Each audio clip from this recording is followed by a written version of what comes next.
जीवन क्षण भंगुर हा कहियो ना कहियो चल जाई।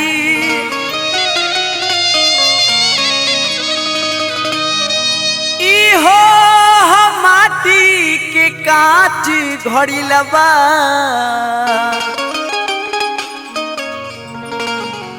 पानी परला पर गल जाई।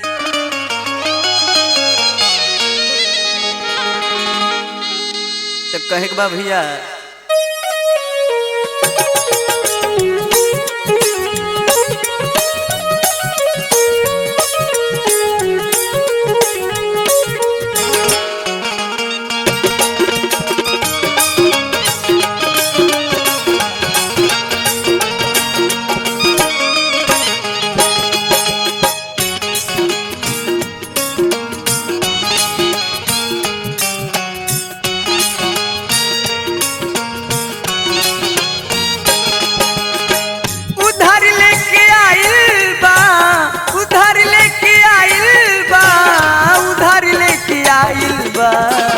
माटी के मूर्तिया सिंगार लेके आइल बा।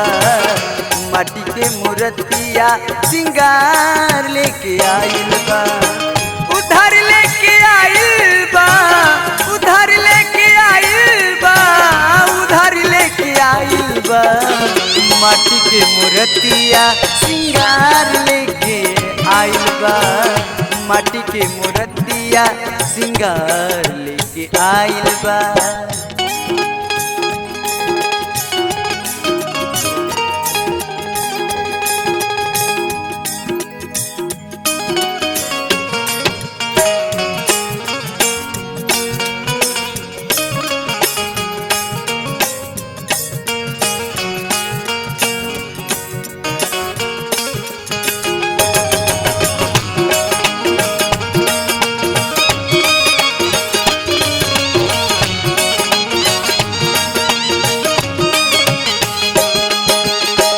रूपवा के ऊपरा पनिया चढ़ल बा।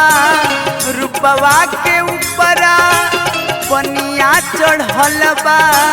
रची रची गढ़ी गढ़ी मूरत बनल बा।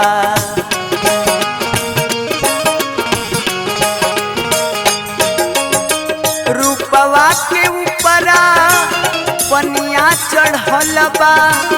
रची रची गढ़ी गढ़ी मूरत बनल बा। पांच तत्वा के पांच तत्वा के रतन समाइल बा। माटी के मूर्तिया सिंगार लेके आइल बा।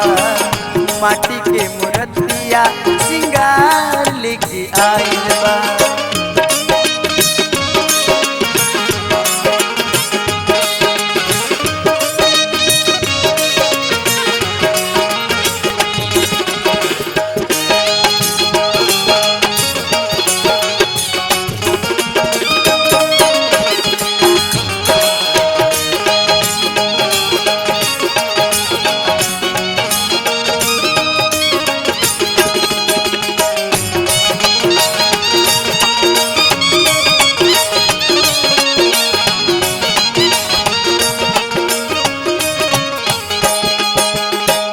जेह दिन सजनवा बोलावन आई।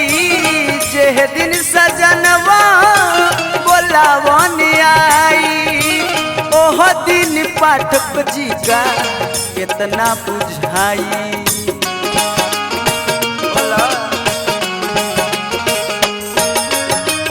जेह दिन सजनवा बोलावन आई।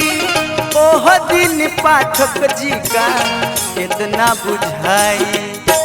देखना सुरेंद्र जी के, देखना सुरेंद्र जी के मोतिया हेराइल बा।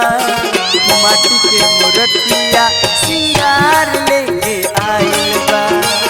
माटी के मूर्तिया सिंगार लेके आइल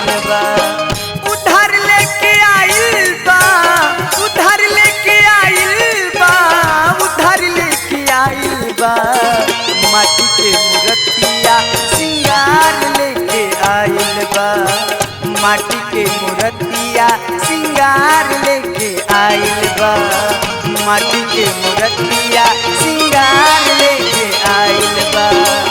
माटी के मूर्तिया